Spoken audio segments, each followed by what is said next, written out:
말씀 한 구절 보도록 하겠습니다. 여호수아 1장 1절부터 9절까지 말씀 보도록 하겠습니다. 한 절씩 교독하도록 하겠습니다. 여호와의 종 모세가 죽은 후에 여호와께서 모세의 수종자 눈의 아들 여호수아에게 말씀하여 이르시되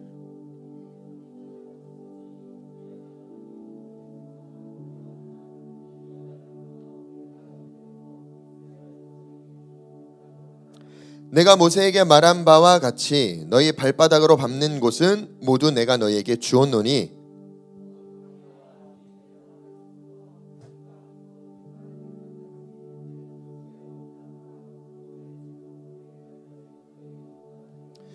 내 평생에 너를 능히 대적할 자가 없으리니 내가 모세와 함께 있었던 것 같이 너와 함께 있을 것임이니라. 내가 너를 떠나지 아니하며 버리지 아니하리니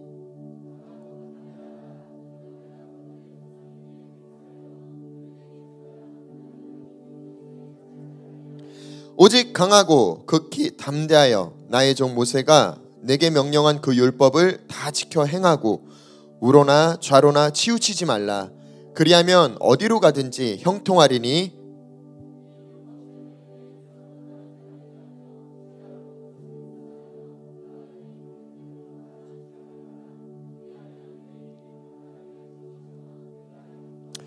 다 같이 합동하겠습니다. 시작. 내가 내게 명령한 것이 아니냐. 강하고 담대하라. 두려워하지 말며 놀라지 말라. 내가 어디로 가든지 내 하나님 여호와가 너와 함께 하느니라 하시니라. 아멘. 이 여호수아서는 굉장히 이렇게 많이 접해봤을 법한 말씀일 거예요. 그리고 또 굉장히 쉽게 읽을 수 있는 말씀 중에 하나인 것 같아요. 근데 쉬운 말씀인데 이 여호수아 안에도 굉장히 깊은 하나님의 마음이 담겨 있는 것들을 볼 때마다 계속 느끼게 되는 것 같아요. 창세기에 담겨져 있는 하나님의 마음, 그리고 그 하나님의 마음을 이제 막 출애굽한 이스라엘 백성들에게 하나님이 나눠주시는, 또 그들에게 들려주시는 이야기들을 우린 계속 말씀을 통해 들여다보고 있는 여중이에요. 그 가운데 분명히 이스라엘 백성들은 출애굽했어요. 애굽했고 애굽 땅 가운데 출애굽한 다음에 하나님이 약속하신 그 가나안 땅을 향해서 계속 여정 가운데 그들에게 하나님이 이 창세기부터 쭉 이전에 있었던 어떤 스토리들을 모세를 통해 하나님이 말씀해 주신다. 우리가 만약에 그 이스라엘 백성이라면 하나님은 분명히 창세기부터 쭉 수많은 스토리와 그 안에 담겨져 있는 패턴과 하나님이 아브라함에게 약속했던 그 언약과 그 언약을 동시에 시내산에서 내가 너희에게도 이렇게 언약을 약속을 맺잖아. 그 약속을 너희가 지켜서 행하면, 너희가 지켜서 행하지 아니하면 이라고 하면서 그들에게 계속 무언가는 하나님의 마음을 나눠주고 있고 가르쳐주고 있는 것들을 볼 수가 있습니다. 이제 이스라엘 백성들을 이끌었던 이 모세라는 리더는요 죽고 없더라고요. 이 모세랑 같이 있었던 이스라엘 백성들이 분명히 하나님이 약속했던 그 가나안 땅을 봤을 때 보기 전에는 어떤 마음을 가졌느냐? 기대했을 거예요. 하나님이 우리에게 말씀하셨고 약속하셨으니까 기대했을 거라고요. 그리고 그 기대한 땅을 12명을 뽑아갖고 가서 정탐하게 해요. 근데 정탐하고 난 다음에 그들의 마음은 어떻습니까? 기대가 아니라 실망이 오더라고요. 왜요? 그들이 생각한 기대를 그들의 방법으로 이루는 것이 아니라 하나님이 주신 말씀을 기대했는데 이 기대한 말씀을 이루는 것도 하나님의 방법으로 이루어야 되더라고요. 10명은 자기의 방법으로, 자기의 생각으로 저 가나안 땅 못 들어가 라고 입 밖으로 뱉기 시작하고 부정의 말들을 외치기 시작하더라고요. 2명은요 아니야, 하나님이 우리에게 약속했잖아, 우리 그 땅 갑시다 라고 외치더라고요. 나중에 하나님이 이 10명과 마음을 나눴던 이스라엘 백성들 전체, 그 1세대 전체가 너희의 생각대로 이 광야 땅에서 싹 다 죽어버리더라고요. 그리고 2명 여호수아하고 갈렙을 통해 새로운 그 다음 세대를 하나님이 일으키시고 그 다음 세대 리더가 된 여호수아, 그 여호수아에게 하나님이 방문하셔서 말씀하고 계세요. 무엇을 명령하고 계시냐? 2절 보니까요, 일어나래요. 그리고 이 요단을 건너라 라고 명령하시더라고요. 근데 하나님이 이렇게 명령하실 때 언제 이 명령을 하느냐? 성경을 잘 들여다보니까요, 여호수아가 어떤 사람인지를 잠깐, 아주 짧은 말씀인데 그 말씀 가운데 이 여호수아가 어떤 사람이었는지를 엿볼 수 있게 성경에 기록되어 있어요. 뭐라고 기록되어 있습니까? 모세의 수종자 눈의 아들 여호수아래요. 모세랑 떨어진 적이 없는 사람인 것 같아요.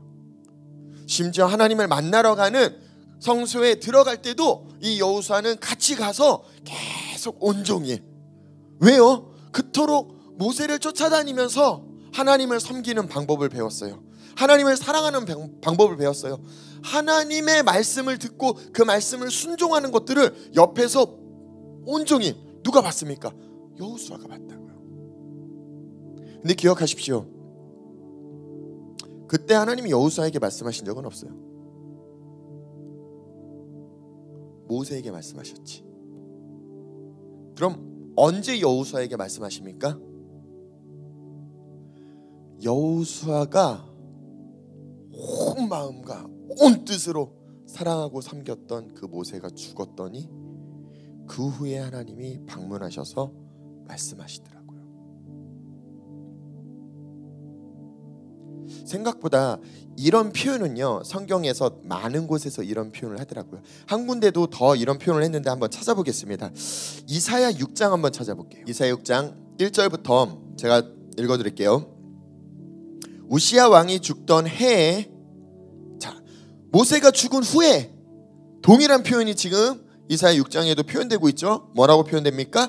우시야 왕이 죽던 해래요. 내가 본즉 주께서 높이 들린 보좌에 앉으셨는데 그의 옷자락은 성전에 가득하였고, 3절 보겠습니다.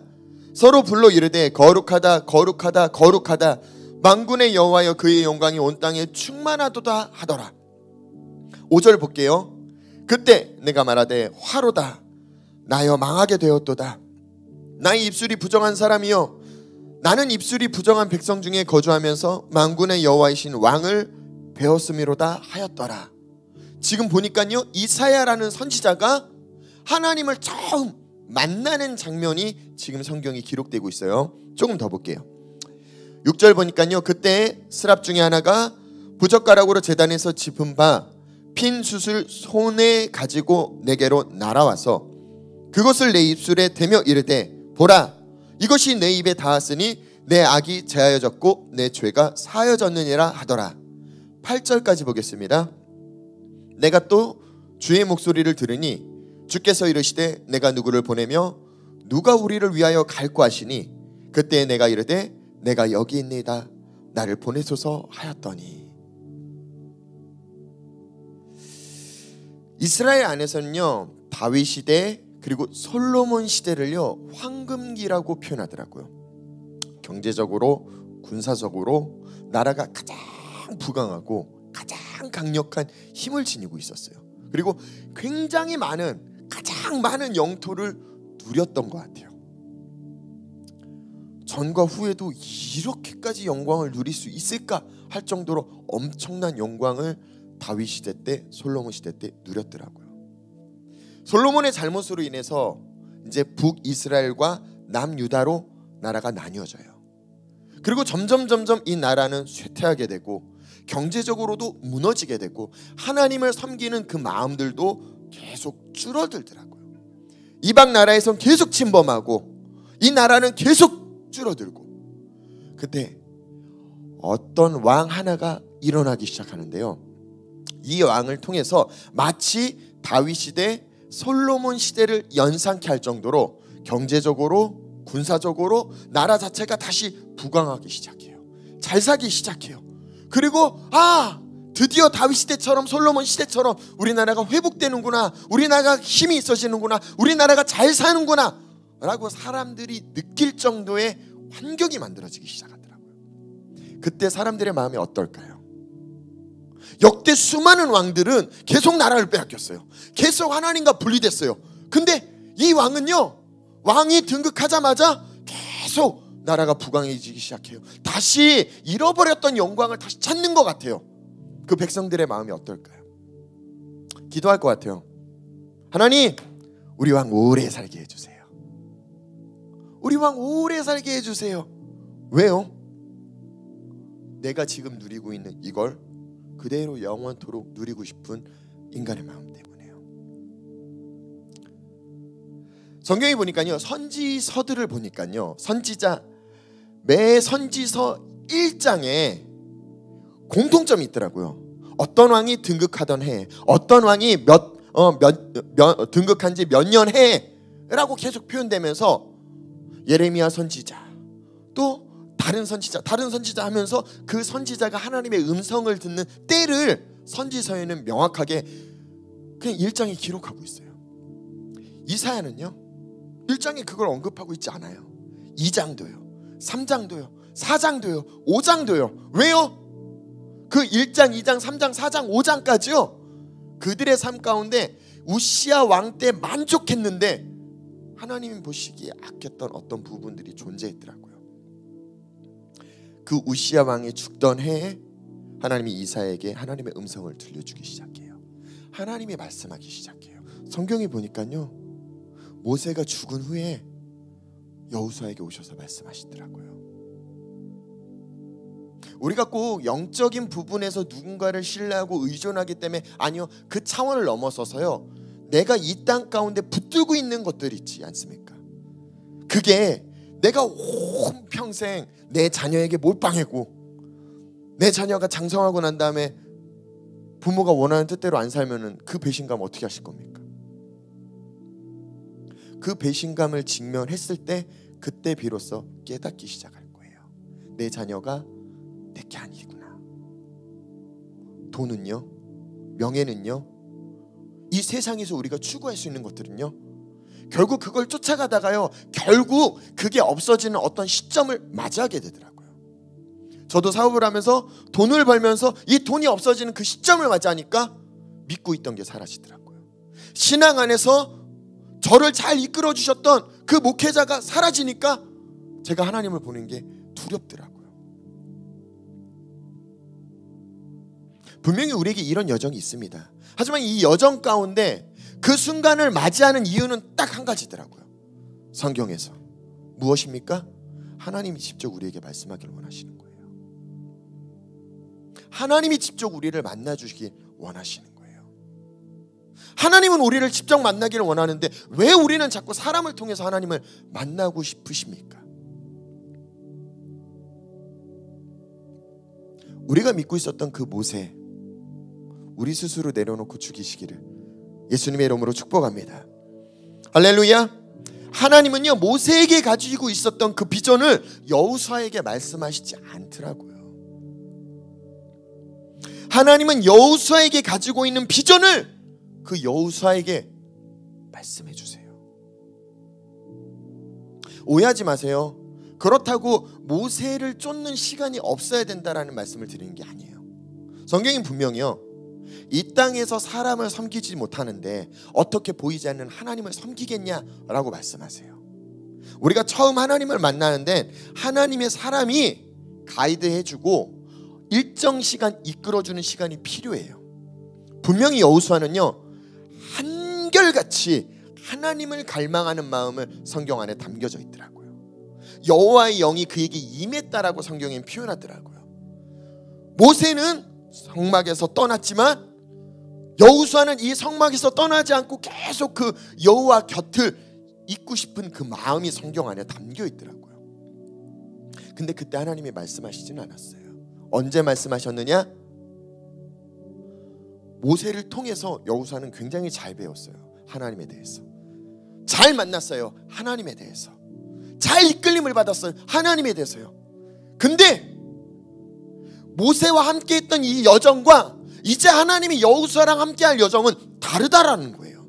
비전이 다르다라는 거예요. 그래서 모세와 함께했던 보고 듣고 자란 그걸로 그 다음 시즌을 가려면 그들에게는 문제가 발생이 돼요.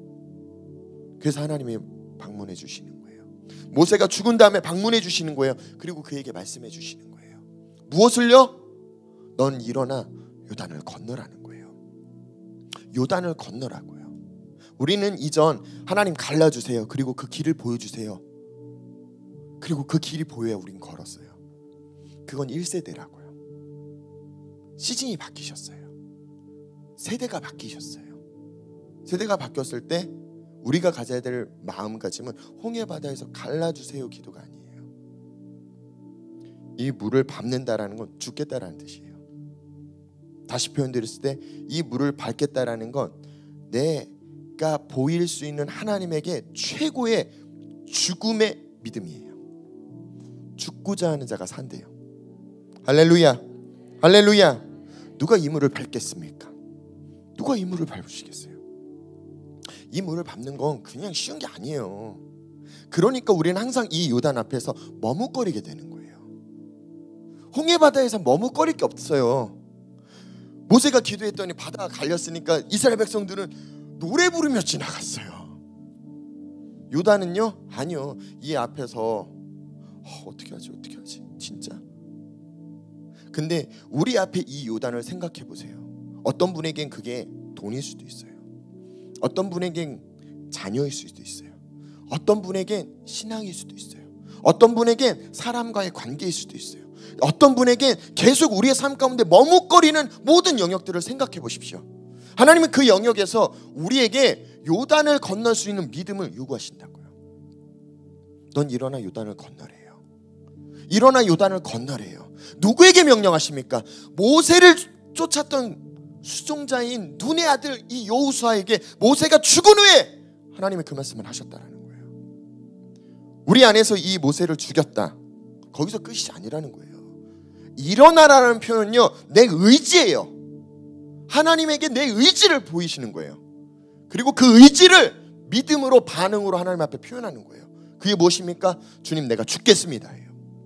하나님 말씀하시면 죽겠습니다예요. 어설프게 내가 살려고 그냥 이렇게 살짝 대면은 갈라질까? 아니요, 안 갈라진대요. 보세요, 발이 잠기자 갈라졌대요. 그럼 이들이 얼마나 무서웠을까요? 저랑 같이 이 믿음 한번 꿈꿔보시지 않겠습니까? 이 믿음 한번 지녀보시지 않겠습니까? 저는 이 믿음의 여정을 가고 싶습니다. 이 여호수아서를 오늘 말씀을 선포하면서 우리 공동체가 전체 다 이 여호수아랑 함께했던 공동체의 마음을 우리가 같이 지니고 결단하고 선포하는 시간이 오늘 되기를 예수님의 이름으로 축복합니다. 그러려면요, 우리 안에 우리가 믿고 있었던, 우리가 의지했던 모세를 죽이세요. 하나님은 여호수아에게 주신 부르심, 모세에게 주신 부르심 달라요. 그 부르심이 성취될 수 있게 돕는 역할이 목회자인 거예요. 돕는 역할이 리더인 거예요. 왠지 말씀 좀 더 볼게요. 2절 한번 보겠습니다. 다시 2절 다 같이 한번 합독합시다. 여호수아 1장 2절 시작.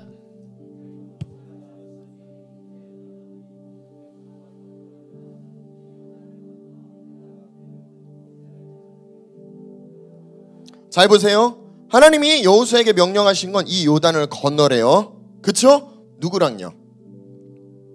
성경이 누구랑 같이 건너라고 말씀해주세요? 이 백성과 더불어예요. 또 하나 무엇입니까? 많은 리더들이, 기관장님들, 셀장님들 잘 들어주세요. 많은 리더들이 착각하는 건 내게 영적인 은사가 있기 때문에 저 사람들에게 도움이 된다라고 생각해요. 거꾸로 한번 생각해 보시겠어요? 저 사람들을 위해서 하나님이 내게 이 은사를, 이 은혜를 주셨다라고? 왜냐면요, 성경이 보세요. 하나님이 여호수아에게 비전을 주시고 하나님이 여호수아에게 명령하신 까닭은요, 내가 그들이라고 지칭한 곳 이스라엘 자손에게 주는 그 땅, 여호수아에게 준 땅이 아니에요. 이스라엘 자손에게 주기로 한 그 땅을 가이드하기 위해서 첫 번째 누구를 부르시느냐? 여호수아를 부르신다고요. 그에게 기름 부으시고 그에게 자기가 의지하고 자기가 믿었던 걸 죽이고 하나님의 음성, 하나님의 말씀을 듣게 하세요. 그리고 그가 가져야 될 마음은 이들과 더불어예요. 이들과 더불어예요. 이들과 더불어 나 혼자 믿음의 행동이 아니라 이들과 같이 그 믿음을 지닐 수 있는 이끄는 자가 누구냐? 리더라는 거예요. 그리고 그 리더는 하나님이 그 리더에게 땅 준다가 아니에요. 하나님이 땅 누구에게 줬다라고 말해요? 여호수아 내가 너에게 땅 줄게 라고 표현하지 않았다고요. 이 약속은요, 우리가 수요일날 공부했던 창세기 15장에 아브라함에게 맺으셨던 그 언약, 그 약속의 성취예요. 이해가 되시면 아멘 합시다. 그때 뭐라고 말씀하셨습니까? 너의 후손 4대가 지나갈 거야.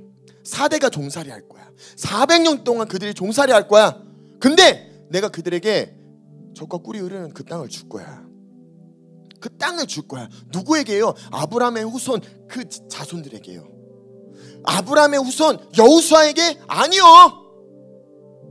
여호수아에게 주신다라고 말한 게 아니라 하나님은 처음부터 아브라함에게 큰 민족을 이루시겠다라고 예언하셨어요. 그 큰 민족 이스라엘 백성 출애굽한 그 200만 명에게 그 땅 주시려고 하나님이 예비하신 거예요. 리더가 여기서 착각을 하는 순간 전 굉장히 많은 문제가 벌어지는 것 같아요. 리더에게 재물을 주시고 부를 주시고 명예를 주시고 하나님의 은혜와 은사와 축복을 주셨다. 제가 예전에도 말씀드렸을 거예요. 성도님들이 하나님을 갈망하는 그것 때문에 하나님이 제게 기름 부어주시는 것들을 느낄 수가 있다고. 그 불을 제가 매일매일 경험하게 된다고. 아니 제가 기도해서 줄 수 있는 그 기름 부음이 아니라 이 성도들이 하나님이 얼마나 사랑하는지를 제가 느낄 수 있다고. 제가 영 안에서 기도하면서도 느낀 부분이지만 성경 안에도 동일한 말씀들이 있더라고요. 교만할 게 없는 거예요. 예, 성도님들은 그렇게 생각하실 수 있어요. 하지만 리더들은 그 생각이 아니라는 거예요. 왜요? 리더들은 이들을 하나님이 축복하기 위해서 나 같은 자를 세우셨구나. 나 같은 자에게 기름을 부으셨구나. 만약에 기관장님들, 셀장님들에게 이 마음이 없다면 사역하시면 안 돼요. 많은 영혼들을 죽이게 될 거예요. 내가 컨트롤하게 될 거예요. 이 마음을 지니시기를 예수님의 이름으로 축복합니다. 3절 보겠습니다. 내가 모세에게 말한 바와 같이 너희 발바닥으로 밟는 곳은 모두 내가 너희에게 주었노니. 잘 보세요. 여기서 밟는이라는 단어와 주었노니라는 단어, 하나는요 완료형이고요, 하나는 아직 완료가 되지 않은 형으로 표현하고 있어요. 무엇이 완료입니까? 주었다가 완료예요. 줬대요. 400년 전에 하나님이 이미 예언하시고 주기로 작정하셨다라는 거예요. 줬다라는 거예요. 그 준 걸 우린 뭐 해야 돼요? 밟기만 하면 된대요. 쉽죠? 근데 그 쉬운 게 그렇게 어려워요. 쉬운데 그렇게 어려워요. 그러니까 그렇게 어려우니까 1세대가 싹 다 죽었죠. 못 밟았죠. 밟는 것조차 할 엄두를 못 냈죠. 동일합니다. 우리가 하나님의 말씀을 내 삶 가운데 이루려고 씨름하고 노력해요. 근데 때로는 엄두를 못 내요. 왜요? 그 믿음은 목사님들, 사역자들, 하나님을 뜨겁게 사랑하는 자들만 내가 거기까지는 조금 아직은 어려워 라고 밀어두시더라고요. 아니요, 이미 그 은혜를 하나님이 주기로 작정하셨다라는 거예요. 그걸 믿음으로 취하시기를 예수님의 이름으로 축복합니다. 우리가 보여야 될 반응이 무엇입니까? 요단을 밟는 거예요. 믿음으로 죽겠다라고 결정하고 밟는 거예요. 밟는 곳을 하나님은 다 주겠다라고 약속하셨다고요. 기대가 되지 않습니까? 저랑 이 땅 한번 찾아보시지 않겠습니까? 진짜 이 땅 맛보고 싶으신 분만 큰 목소리로 아멘합시다. 하나님의 약속이 막 심장이 팍팍 꽂히지 않습니까? 저는 지금 얘기하면서도 막 심장이 떨리는데 이 땅 밟고 싶지 않습니까? 이 땅 밟고 싶지 않습니까?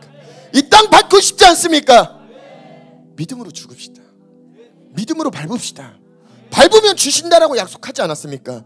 지금 여호수아에게 약속하신 게 아니에요. 400년 전에 아브라함에게 이미 약속한 걸 내가 그 약속을 성취할 거야. 내가 이룰 거야.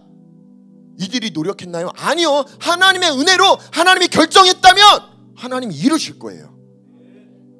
거기서 믿음 없는 사람들은 그걸 못 취하겠지만 하나님은 누군가를 통해서도 그 일을 이루실 거라고요. 그럼 저는 비껴가고 싶지 않아요. 취하고 싶어요. 그 땅을 밟고 싶어요. 그 땅을 밟는 우리 성도님들 되시기를 예수님의 이름으로 축복합니다. 우리 그 땅에 대해서 한번 공부해 보겠습니다. 4절 한번 볼게요. 한번 읽어주시겠습니까? 시작.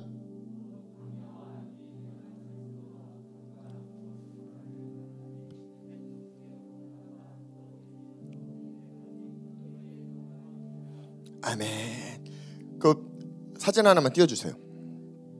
이게 글씨가 작아서 잘 안 보실 거예요. 지금 검은 글씨들 보이는 게 보이죠?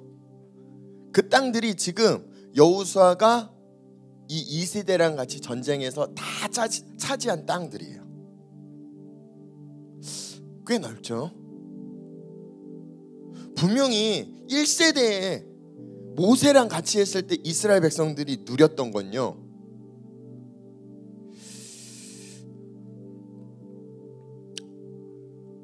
요즘 유행하는 말 중에 이생진망이라고 혹시 아십니까? 이번 생에 집 사기는 망했다.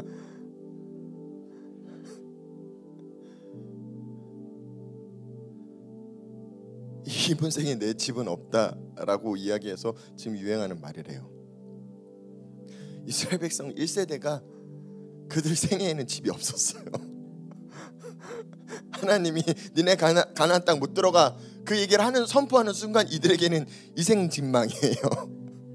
이번 생에 내 생에 집은 없구나, 내 생에 땅은 없구나, 망했다 라는 생각이 이 1세대에게 있었다고요. 이스라엘 백성들 땅이 없었는데 생각해보세요. 이만큼의 땅을 주셨어요. 엄청나지 않습니까? 근데 4절 말씀 다시 한번 띄워주시겠어요? 우린 이 말씀을 우리가 생각하고 싶은 대로 해석을 해요. 근데 하나님의 마음을 조금 잘 들여다보고 해석을 했으면 좋겠어요. 곧 광야라고 표현했어요. 그리고 레바논이라는 곳이 있어요. 그리고 큰 강이라고 불려지는 유브라데스 강이라고 표현되어 있어요. 해쪽 속은 온 땅과 해지는 쪽 대해까지 너희의 영토가 되리라. 이 얘긴요, 다시 표현드릴게요. 이들에게 경계선을 주신 거예요. 네가 밟는 땅 다 줄게가 아니라 이 땅 주겠다라고 경계선을 주셨다고요. 그 경계선 있는 그림 한번 띄워주시겠어요? 아까 이스라엘이 정복한 땅을 보니까 굉장히 넓었죠. 근데 전체로 보니까 저 동그라미 있는 데가 굉장히 좀 좁은 것 같아요. 근데 여기가 그 젖과 꿀이 흐르는 그 가나안 땅이래요. 이 동그라미 윗부분이 레바논이라는 표현이고요, 보신 거에 오른쪽이 유브라디스 강 줄기예요. 그리고 아랫부분이 광야라고 지금 써놨어요. 잘 보십시오. 하나님이 왜 이 경계선을 주셨는지 이 지도를 볼 줄 모른다면요, 이 말씀을, 하나님의 마음을 정확하게 이해하기가 조금 어려워요. 이 광야 옆에가 어떤 땅이 있는 줄 아십니까? 이집트, 애굽이 있어요. 그 얘긴요, 지금 이스라엘 백성들이 차지한 가나안 땅보다 훨씬 더 좋은 애굽 땅이 그 밑에 있다고요. 그리고 오른쪽 이 유브라데스 강이라고 표현되어 있는 그 옆에 땅은요, 어떤 땅이냐? 바벨론이 있던 땅이에요. 하나님은 하나님 백성들에게 하나님의 영역, 거룩한 땅으로 구별한 그 영역을 지정해 주시고 거기까지 네 땅이야 라고 표현했다고요. 근데 우리는 하나님을 배경 삼고 여기저기 다 정복하고 싶어요. 근데 하나님이 왜 이 경계선을 뒀는지 혹시 아십니까? 성경 한 구절 찾아볼게요. 신명기 2장 찾으면서 들어주세요. 하나님이 여호수아 1장 4절에 말씀하신 이 땅은요, 이스라엘 백성들이 거기까지 가야 하는 동시에 멈춰야 하는 땅입니다. 이 이상은 주지 않았기 때문이에요. 우리는 가는 것만 생각할 수 있어요. 정복하는 것만 생각할 수 있어요. 이스라엘에게 주신 땅보다 더 좋아 보이는 땅, 이 애굽 땅, 바벨론, 이 땅들을 보면 어떤 마음을 갖고 있습니까? 하나님이 우리랑 함께 하니까 저것도 내 것으로 할 수 있다라고 해도 되는 건 아니더라고요. 내게 돈이 넉넉히 있다 할지라도 이 돈을 가지고 아무거나 해도 될까요? 하나님이 내게 재정에 축복을 주셨는데 내게 주어졌다고 내 마음대로 할 수 있는 건 아니더라고요. 신명기 말씀을 읽어볼게요. 2장 4절 5절. 너는 또 백성에게 명령하여 이르기를 너희는 세일에 거주하는 너희 동족 에서의 자손이 사는 지역으로 지나게 된대요. 그들이 너희를 두려워하리니 너희는 스스로 깊이 삼가래요. 그들과 다투지 말래요. 그들의 땅은 한 발자국도 너희에게 주지 않았대요. 이는 내가 세일산을 에서에게 기업으로 주었음이라 라고 표현하더라고요. 에서가 누구입니까? 야곱의 형이잖아요. 우리가 생각했을 땐 아브라함의 하나님, 이삭의 하나님, 야곱의 하나님, 우리 하나님 맞아요. 근데 우리랑 반대되는 사람은 하나님이 우리 편에 있으니까 내가 저 사람을 적으로 생각한다고 하나님도 저를 적으로 생각하게 우리는 해석을 하더라고요. 아니요, 하나님은 분명히 야곱의 하나님이라고 불려지긴 하지만 이 에서에게 주신 기업이 있더라고요. 심지어 하나님을 모르는 사람들에게도 그들에게 참고 기다리는 인내하는 시간까지는 그들에게 허용하신 땅이라든지 그들에게 허용한 축복을 하나님이 내비두시더라고요. 근데 우리는 하나님을 이해하는 것 같으면서 오해해서 그 땅을 내가 점령하려고 그래요. 성경이 분명히 뭐라고 얘기합니까? 그 땅을 한 발자국도 니네가 밟기를 허용하지 않는데요. 네 땅 아니라라고 명확하게 얘기하는 거예요. 9절 한번 보겠습니다. 신명기 2장 9절. 여호와께서 내게 이르시되 모압을 괴롭히지 말라. 그와 싸우지도 말라. 그 땅을 내가 내게 기업으로 주지 아니하리니 이는 내가 롯 자손에게 아르를 기업으로 주었음이라. 롯이요, 아브라함과 분리된 그 조카 롯이요. 우린 아브라함, 이삭, 야곱만 생각해요. 근데 그들과 분리된, 심지어 이삭과 분리된 아브라함이 자기 생각, 자기 방법으로 이 땅에 만든 이스마엘조차, 하갈조차 하나님은 내가 그들을 돌보겠다라고 말씀하시더라고요. 이게 하나님이에요. 우리가 하나님을 우리의 방법으로, 우리의 관점으로만 해석하지 맙시다. 하나님은 분명히 우리에게 주신 땅이 있어요. 그 땅을 밟는 족족 우리에게 주신다고 약속했어요. 하지만 그 땅에 경계선이 있다는 걸 우린 잊지 말아야 돼요. 이걸 잊어버리는 순간 내 안에 욕심이라는 게 작용하더라고요. 이 교회에 하나님이 주신 부르심이 있어요. 근데 그 부르심은요, 성도들의 개개인의 부르심에 같을 수도 있고 다를 수도 있어요. 만약에 다르다면요, 성도님은 나의 개인의 부르심을 교회 안에서 이루는 게 아니라 그 부르심대로 하나님의 이끄심을 받으셔야 돼요. 하지만 이 교회의 부르심, 하나님이 계획하신 이 교회가 밟아야 될 땅, 이 교회에게 준 경계선, 그건 그 몸을 이루는 지체들과 함께 그것들을 만들어가게 하나님이 이끄실 거예요. 전 그게 여호수아의 여정이라고 생각해요.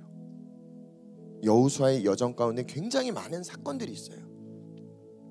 이 시즌, 비록 코로나고 비록 어려운 시즌이라 할지라도 하나님은 우리에게 이 땅을 주시기로 약속하셨다라고 전 믿습니다. 이 교회를 세우셨을 때 하나님이 계획하신 비전이 있다라고 저는 확실히 믿어요. 저는 그 땅을 밟을 거예요. 근데 이 땅을 밟기로 결정한 몸의 공동체의 지체들은요, 같은 마음을 지녀주셔야 되는 것 같아요. 같은 뜻을 지녀주셔야 되는 것 같아요. 나뉘지 말아야 될 것 같아요. 생각과 마음이 나뉘는 순간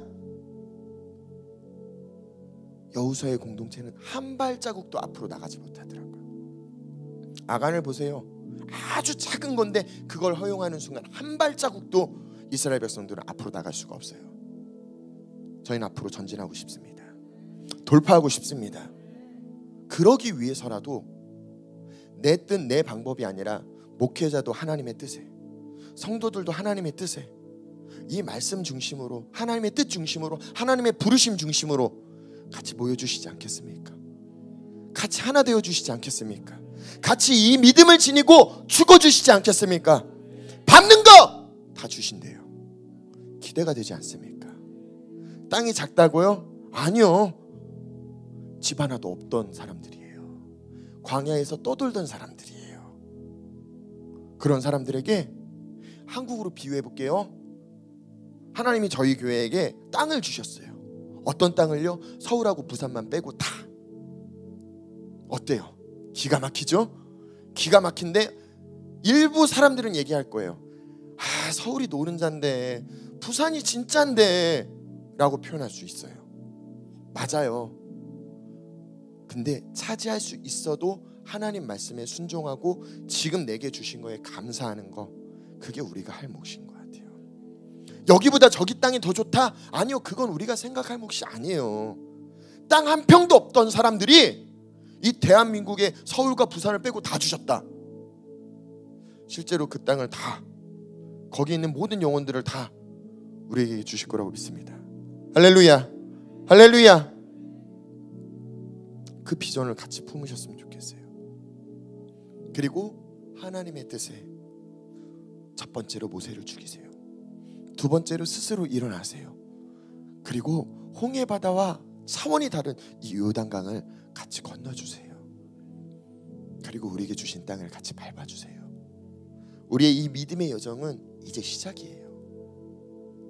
저희 교회는 이제 5년밖에 되지 않았잖아요. 이제 시작이에요. 이제부터 이제 하나님의 은혜가 우리의 삶 가운데 이루어질 것을 예수님의 이름으로 선포하고 축복합니다. 우리 같이 기도합시다.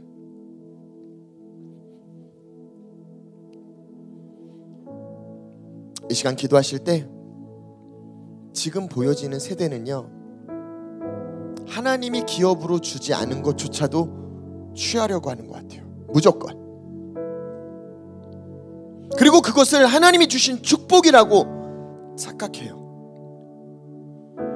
멈출 수 있는 사람, 할 수 없어서가 아니라 할 수 있음에도 불구하고 멈출 줄 아는 사람이 성경에선 지혜로운 사람이더라고요.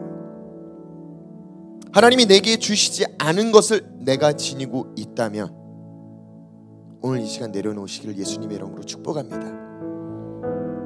그걸 가지고 이 믿음의 여정을 갈 수는 없어요. 내가 하나님 말고 더 의존했던 나의 모세가 있다면 오늘 죽이십시오. 오늘 내려놓으십시오. 그리고 홍해바다에서 기도가 아닌 이 요단 앞에서 하나님이 원하시는 합당한 믿음의 반응을 하나님 앞에 보이는 우리 모두가 되기를 예수님의 이름으로 축복합니다. 하나님, 그 믿음을 우리에게 주시옵소서. 그 정신을 오늘 우리에게 주시옵소서. 우리 모두 두 손을 높이 드시고 주여 한번 외치며 합심해서 통성으로 기도하며 나아갑시다. 주여!